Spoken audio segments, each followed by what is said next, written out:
لیکن بتاؤ جس حسین کو یہ پتا تھا کہ مجھے میرے نبی نے وہاں پر بتا دیا ہے تو شہید ہو جائے گا، جس حسین کو یہ پتا تھا جبریل امین نے بتایا تو کربلا میں شہید ہوگا، جس حسین کو یہ پتا تھا میری شہادت کی زمین جو ہے، میری شہادت جہاں پر ہونا کربلا کا میدان ہے، اسی کربلا کے میدان کے اندر امام حسین خطبہ دے رہے ہیں کہ میں امن چاہتا ہوں، میں جنگ پسند نہیں کرتا، لہٰذا مجھے میرے وطن میں واپس جانے دے۔ جانتے ہیں کہ میری شہادت اسی جگہ ہونی ہے، اسی زمین پر ہونی ہے۔ اس میدان میں بھی آپ آگے گھوڑے سے اتر گئے، لشکر نے گھیر لیا۔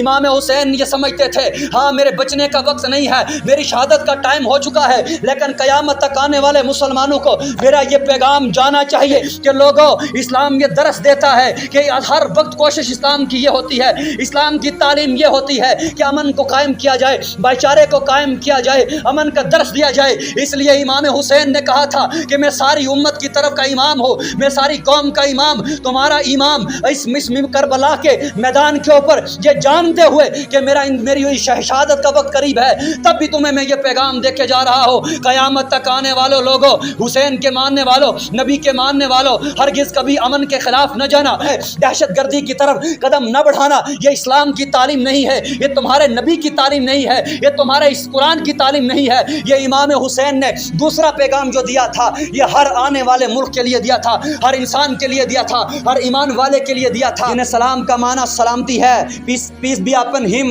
یعنی کہ تم پر اللہ کی سلامتی ہو۔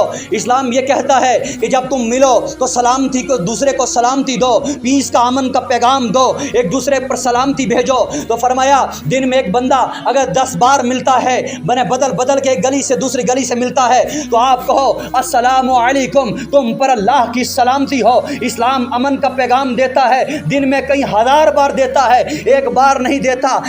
ایک مہینے میں ایک بار لیکچر نہیں دیا جاتا، بلکہ اسلام امن کا پیغام دن میں لاکھوں بار دیتا ہے۔ اس کے بعد اسلام نے امن کو کتنا پسند کیا ہے، رب باری تعالیٰ نے امن کو کتنا پسند کیا ہے۔ جب مومن کو حکم ہوتا ہے آؤ اللہ کی بارگاہ میں جھکنے کے لیے، عبادت سب عبادتوں سے اعلیٰ ہے، نماز ساری عبادتوں سے افضل ہے۔ لوگوں جب تم نماز کے لیے آؤ تو نماز گھروں میں بھی تو پڑھتی تھے، لیکن جو نماز گھر میں پڑھو گے وہ نماز کا ایک نماز کا ثواب ملے گا۔ جب تم مسجد کے اندر آؤ گے 27 نماز کا ثواب ملے گا۔ کس لیے کیوں ملے گا؟ جب تم اکیلے تھے، بکھر چکے تھے، تمہارے اندر اتفاق نہیں تھا، تم ایک دوسرے بھٹک چکے تھے، کوئی کہیں ڈیوائیڈ تھے، تم ایک نہیں تھے، تمہیں ایک نماز کا ثواب ملتا ہے۔ اسلام تمہیں کہہ رہا ہے گھر چھوڑ دو، نسل چھوڑ دو، رنگ چھوڑ دو، کلر چھوڑ دو، ذات چھوڑ کے ساری چیزوں کو چھوڑ کر کالے اور گورے کا سوال باہر نکالو، گجر اور کشمیری کا باہر نکال کر ان ساری ذاتوں پاتوں کو ایک ترازو میں رکھ کے سارے غریب اور امیر کا سوال باہر نکالو۔ سبے پر فائز ہو یا کوئی عام بندہ ہو، سارے سوال ایک طرف نہ لگاؤ، اپنے جسم پر لباس ڈالو، ایک جیسی ٹوپی ڈالو، ایک طریقے سے منہ دھو کر مسجد کے اندر آؤ۔ جب تم اس اتفاق سے، اخلاق سے ایک ہو کر یونٹی کے ساتھ آؤ گے، تمہیں ایک نماز کا ثواب نہیں بلکہ 27 نماز کا ثواب ملے گا۔ یہ اسلام کا پیغام ہے، امن پر پیغام جو اسلام دیتا ہے دنیا کا کوئی دیتا۔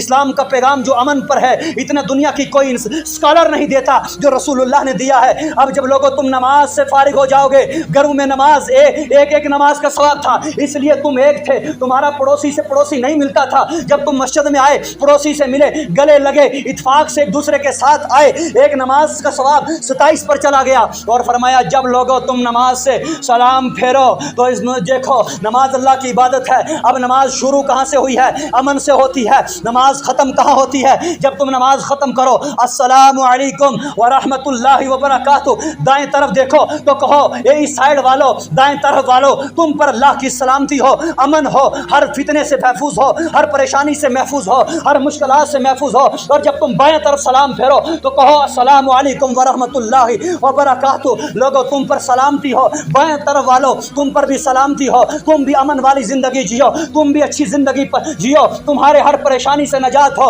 اسلام عبادت سے باہر ہوا تو بھی یہ پسند کیا کہ امن کا پیغام دیا جائے، اور جب نماز کے اندر آؤ تو بھی امن کا پیغام دیا جائے۔ جب تم اکیلے نماز پڑھتے ہو تمہیں اجازت ہے ہاتھ کھلے رکھ کے نماز پڑھو، تمہیں اجازت ہے پاؤں تھوڑے کھلے رکھ کے نماز پڑھو، تمہیں اجازت ہے بازو پھیلا کے نماز پڑھو۔ لیکن جب تم مسجد میں آؤ گے، یونٹی کے اندر آؤ گے، اکیلے ہو کر نماز پڑھو گے تو اسلام اجازت نہیں دیتا کہ تم بازو پھیلا دو، تم ٹانگیں پھیلا کے کھڑے ہو جاؤ، تمہیں اسلام اجازت نہیں دیتا کہ تم اس حالت سے کھڑے ہو جاؤ۔ اسلام اجازت یہ دے رہا ہے کہ اگر تم صفوں میں آگے ہو، اب امیر غریب کا سوال ختم ہو گیا، بڑے چھوٹے کا سوال ختم ہو گیا، گورے کالے کا رنگ کا سوال ختم ہو گیا۔ اب جب تم نماز میں آؤ گے تمہیں اس طرف دائیں طرف والا بھی دیکھنا ہے، بائیں طرف والا بھی دیکھنا ہے۔ اب تم بازو پھیلاؤ گے تو دائیں طرف، اگر دائیں بازو پھیلاؤ گے دائیں طرف والے کو تکلیف ہوگی، اسلام تکلیف دینا پسند نہیں کرتا۔ اگر تم بائیں طرف والے بازو پھیلاؤ گے بائیں طرف والے کو تکلیف ہوگی، اسلام تکلیف دینا پسند نہیں کرتا۔ فرمایا جب تم سجدے میں جاؤ گے سمٹ جاؤ، اس لیے کہ تمہارے اس سائڈ والے کو کہیں تکلیف نہ ہو جائے۔ اسلام اتنا دھیان سے یہ امن کا پیغام دیتا ہے، اتنی باریکی سے امن کا پیغام دیتا ہے کہ تمہیں یہاں تک دیکھنا ہے کہ تمہارے اس طرف والا کو تکلیف نہ ہو جائے، اس طرف والے کو تکلیف نہ ہو جائے۔ لوگوں جب تم وضو بناتے ہو، اگر تمہیں ایک لوٹے سے پانی وضو بنانا تھا، لیکن جب تم وہاں پر گئے جہاں پر لوگ بھی وضو بناتے ہیں، اب تمہیں اسلام اجازت نہیں دیتا کہ جہاں تمہیں ایک لوٹے سے وضو بن رہا تھا وہاں 1.5 لوٹے پانی لگاؤ گے۔ اسلام کہہ رہا ہے اب تیرے ساتھ ان لوگوں کا حق ہے جو باقی والے ہیں، لہذا پانی لمٹ کا استعمال کیا جائے۔ اسلام یہ اجازت دیتا ہے۔ میرے مصطفیٰ کریم صلی اللہ تعالیٰ علیہ وسلم نے فرمایا لوگوں تم سمجھتے ہو مومن کون ہے؟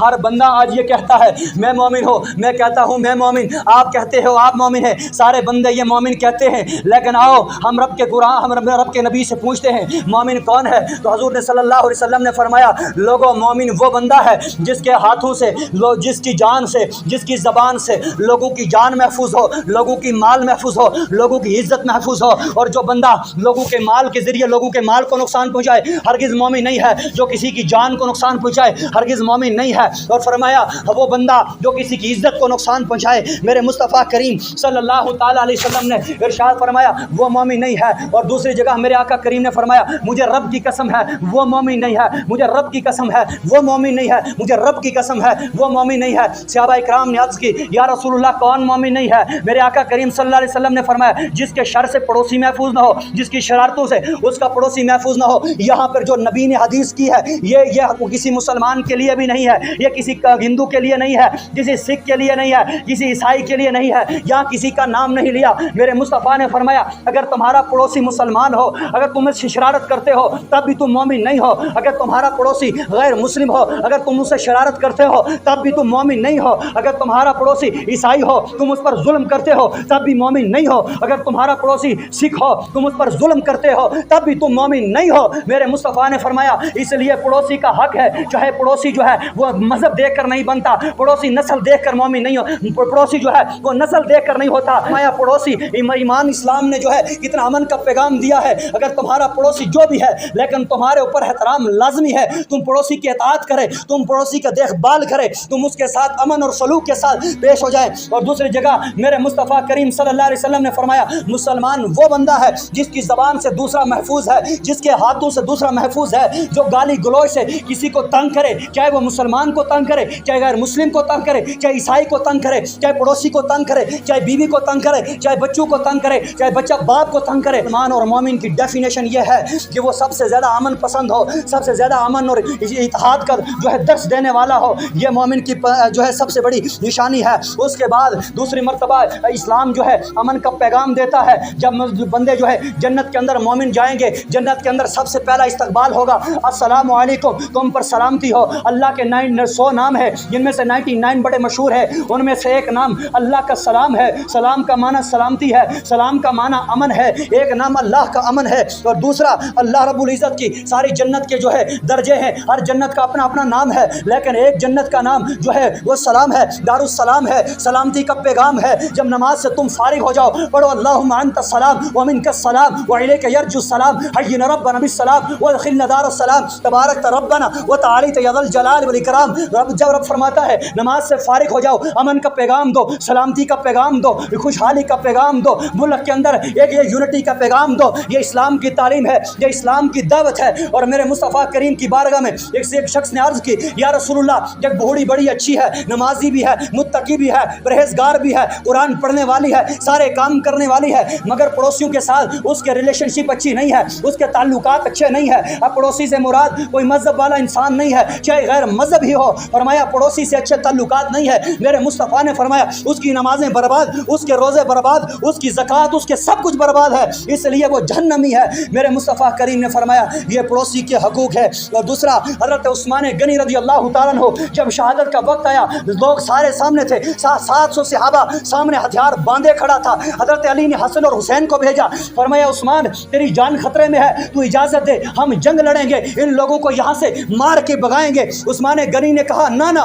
میں جان دے سکتا ہوں، میں جان دینے کے لیے تیار ہوں، لیکن میں دہشت گردی کو پسند نہیں کرتا، میں امن کے خلاف کوئی کام کرنا پسند نہیں کرتا۔ عثمان غنی نے اپنا پیاسا قرآن کے اوپر اپنے خون بہا کر آنے والے تمام مسلمانوں کو اور تمام قوم کے لوگوں کو یہ درس دے دیا ہے، لوگوں ایمان امن اس کو کہتے ہیں، امن اس چیز کا نام ہے کہ اپنی جان چلے گئی عثمان کی لیکن حالات خراب نہیں کیے ہیں، اس لیے امن کا نام یہ ہے تمہارے وجہ سے کوئی پریشان نہ ہو جائے، تمہاری وجہ سے کوئی تکلیف کے اندر نہ ہو جائے، تمہاری وجہ سے کسی کے اوپر کوئی آنچ نہ آ جائے، اس کا نام امن ہے۔ اور دوسری جگہ یہ ہے کہ میرے مصطفیٰ کریم ایک مرتبہ کعبہ کی طرف گئے، حج کرنے کی نیت سے گئے، تو آپ عثمان بن طلحہ کے ہاتھ میں اس وقت چابی تھی، تو میرے مصطفیٰ کریم صلی اللہ علیہ وسلم نے فرمایا عثمان بن طلحہ مجھے چابی دے دو تاکہ میں اندر داخل ہو جاؤں۔ تو عثمان بن طلحہ نے کہا یا رسول اللہ چابی نہیں دوں گا، میں آپ کو اندر آنے کی اجازت نہیں دوں گا۔ آپ مجھے بتاؤ کتنی بڑی دشمنی سے عثمان بن طلحہ نے جو کہا تھا، کیونکہ وہ غیر مسلم تھا، مسلمان نہیں تھا اس وقت، جب یہ اس نے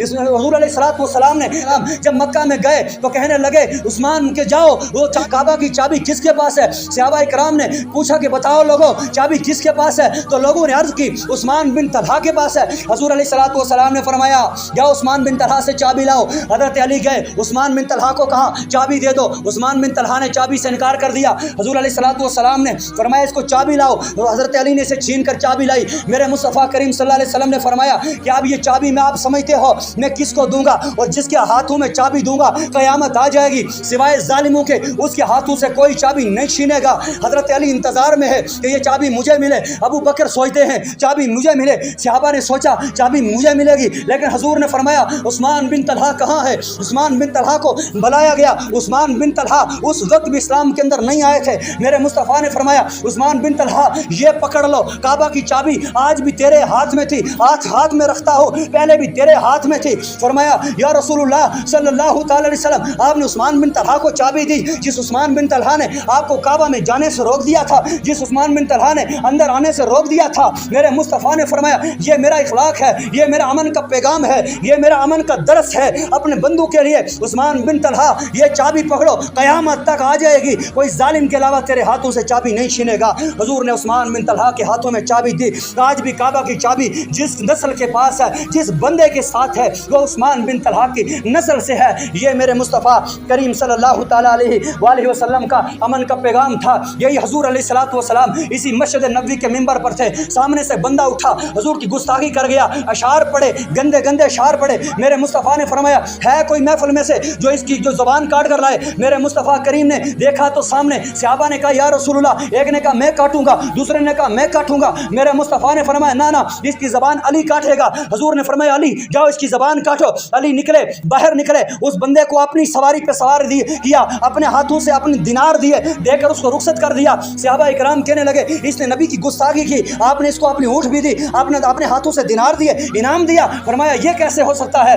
صحابہ اکرام نے حضور کی بارگاہ میں آ کے شکایت کی۔ میرے مصطفیٰ نے فرمایا آپ خاموش ہو جاؤ، یہ میں جانتا ہوں، یہ علی جانتا ہے۔ میں نے کہا اس کی زبان علی کاٹے گا۔ جب علی نے یہ معاملہ کیا، دوسرا دن تھا، وہی بندہ وضو خانے میں گیا، وضو کر رہا ہے۔ صحابہ حیران ہے یہ بندہ جو ہے وہ ایمان والا نہیں ہے، وضو کرنے کا مطلب کیا ہے؟ اب دیکھا وہی بندہ مسجد نبی میں داخل ہوتا ہے۔ صحابہ حیران ہے مسجد میں داخل ہو کے کرے گا کیا؟ یہی بندہ ایک دم آ کے حضور کے قدموں میں گرتا ہے، کہتا یا رسول اللہ میں تیرے اخلاق سے متاثر ہوں، یا رسول اللہ میں تیرے اخلاق سے حیران ہوں، آپ کی گستاخی کی، میرا سر قلم ہو جانا چاہیے تھا، اس علی نے سر قلم ہونے کے بجائے مجھے انعام دیا، اونٹ پہ سوار کیا کر کے مجھے بیچ دیا۔ یا رسول اللہ جب تیرے صحابی کے اخلاق اتنے اچھے ہیں، جب تیرے صحابی کا کردار اتنا اچھا ہے، فرمایا یا رسول اللہ تیرا کردار کیا ہوگا، لہٰذا میں تیرے ہاتھوں پر کلمہ پڑھ کے ایمان کے دائرے کے اندر داخل ہونا چاہتا ہوں۔ اس نے وہاں پہ کلمہ پڑھا، مسلمان ہوا، اور نبی کی بارگاہ میں مقدس میں جو ہے اشعار پڑھے۔ لوگوں ایمان کا درس تھا، مسلمانوں کا درس یہ تھا، قرآن کا درس یہ ہے، حدیث کا درس یہ ہے۔ کبھی بھی اسلام کے اندر کوئی بندہ اگر دہشت گردی کو چاہتا ہے، اسلام سے کوئی تعلق نہیں ہے، اسلام کے ساتھ یہ کھلواڑا ہے، آؤ حدیث رسول پڑھو۔ میرے مصطفیٰ کریم صلی اللہ علیہ وسلم کی وطن سے محبت دیکھو۔ جب مکہ سے حضور آئے، مدینے کے اندر آئے، مکہ کے لوگوں نے نکالے، میرے مصطفیٰ کریم صلی اللہ علیہ وسلم نے فرمایا اے مکہ کے غلاف پکڑا، کہا او مکہ تو میرا شہر تھا، تو میرا وطن تھا، میں تجھ سے محبت کرتا تھا، میری جان تیرے پہ قربان، او میرے وطن آج مجبوراً ان لوگوں نے مجھے یہاں سے نکال دیا، لہٰذا مجھے مدینے میں جانا پڑا۔ جب حضور مدینے کے اندر آئے پھر میرے مصطفیٰ نے فرمایا اے مدینہ اب تو میرا وطن بن چکا ہے، اب تو میرا علاقہ بن چکا ہے، اب میں تیرے اندر رہتا ہوں، اب تو میری زمین ہے، میرا مرنا تیرے اندر ہے، میرا جینا تیرے اندر ہے، لہٰذا او میرے رب تو میرے وطن کے اندر رحمت کی برسات فرما، میرے وطن کے اندر برکت فرما۔ جب ابراہیم علیہ السلام کو عراق سے نکال دیا، عراق کے لوگوں نے ملک شام کی طرف حضرت ابراہیم علیہ السلام گئے۔ حضرت ابراہیم جب عراق سے نکلنے لگے پیچھے آگے تک کچھ عرصہ سفر کیا، سفر کرنے کے بعد عراق کی طرف پلٹ کر دیکھا اور کہا او میرے عراق میں تجھ سے محبت کرتا تھا، تو میرا وطن تھا، تو میرا ملک تھا، لہٰذا آج مجھے ان عراق کے لوگوں نے نکال دیا، اب میں جہاں رب کا حکم ہوگا وہاں جاؤں گا۔ ابراہیم ملک شام میں گئے، ملک شام کے لیے دعا کی۔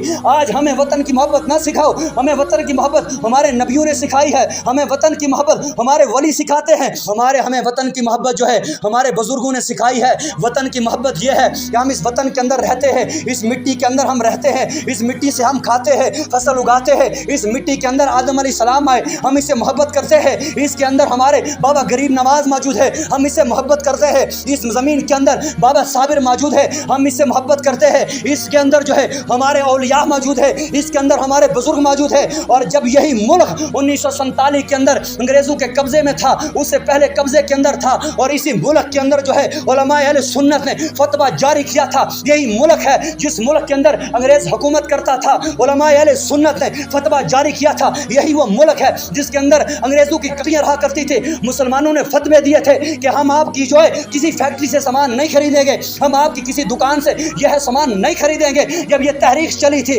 اسی تحریک کے اندر مہاتما گاندھی آیا، اسی تحریک کے اندر نہرو آیا، اسی تحریک کے اندر دیگر لوگ آئے، اس مسلمانوں نے اور دیگر قوموں نے مل کر اس ہندوستان کی آزادی کے اندر حصہ لے کر اس ہندوستان کو غیروں سے آزاد کیا، انگریزوں سے آزاد کر کے اس ہندوستان کو ایک آزاد زمین بنایا ہے، اور ہماری جان بھی قربان ہے۔ ہم اس اپنے وطن سے محبت کرتے ہیں، اس لیے اس وطن سے کھاتے ہیں، اس وطن سے پیتے ہیں، ہمارے جسم میں خون بنتا ہے، وہ خون بن کر ہم رب کی بارگاہ میں جھکتے ہیں، رب کی عبادت کرتے ہیں۔ ہمارے آدم یہاں آئے تھے، اسی زمین پر اللہ نے اتارا تھا، دنیا کا پہلا انسان، ہماری نسلیں پیدا ہوئی اسی زمین میں مری ہے، اسی زمین میں دفن ہے، ہم نے اسی زمین میں دفن ہونا ہے، لہٰذا اس زمین سے ہماری جتنی محبت ہے اتنی کسی کی محبت نہیں ہو سکتی ہے۔ اسلام کا پیغام امن کا پیغام ہے، اسلام کا امن سلامتی کا پیغام ہے، اسلام ہمیشہ امن اور سلامتی کو پسند کرتا ہے۔ ہندوستان کی جو ہے آزادی کا دن ہے، یہ آزادی کا دن جو ہے ہم سب کی آزادی کا دن ہے۔ اس آزادی کے دن کے اندر یہی وہ آزادی تھی جس کے اندر ہمارے علماء کرام نے جب یہ فتویٰ دیا تھا کہ لوگوں ہم سب کو ہندوستان کو اور انگریزوں سے آزاد کرنے کے لیے لڑنا ہے، اس وقت انگریزوں نے ہمارے علماء کو، ہمارے بڑے بڑے اللہ والوں کو اس وقت جیلوں کے اندر ڈالا تھا، بعض کو پھانسی کے پھندے پر لٹکایا تھا، اور جن کے اندر بہت بڑی بڑی ہستیاں ہیں، حضرت فضل خیر آبادی یہ دنیا اس وقت سب سے پہلے عالم ہے جنہوں نے اپنا فتویٰ دیا تھا کہ سارے مسلمانوں کو آزادی پر لڑنا ہے۔ اسی فضل خیر آبادی کو ان انگریزوں نے جو ہے پھندے پر لٹکا کر کہا تھا تو ہی ہے جس نے ہمارے خلاف تحریک چلائی تھی، اور یہی مسلمان ہے جس نے ہندوستان کے 3 رنگ کے ترنگے کو تیار کیا ہے۔